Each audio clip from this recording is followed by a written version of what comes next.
Hi, I'm Ken. I'm self-employed. I have my own business as well. So this course the experience so far is really good because I think this is the first time they do the hybrid. And the hybrid portion where it's online and offline course is really beneficial, especially like after you watch the online first, then you go to offline and then you get to talk and interact with the lecturers, with the tutors and the master. Then you can understand better in whatever you learn. And after that, even after the class, you can go back and review again. So that's what I did for the past few classes. After the class, I go back and watch the video again, then I understand better. I know what am I doing.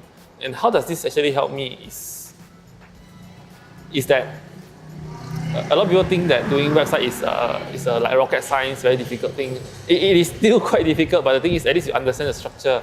For me, my purpose to join this course is for me to understand how things works and what I can do to improve the forever websites and how it go for back-end side. And with this knowledge, one thing you can whether do your own coding or you can actually know what to do when you want to hire somebody. I find this very important. And another great thing is you get access to Dr. Lau and all the other trainers. And this is really, really valuable. You can get to have their feedback anytime and they are very, very helpful.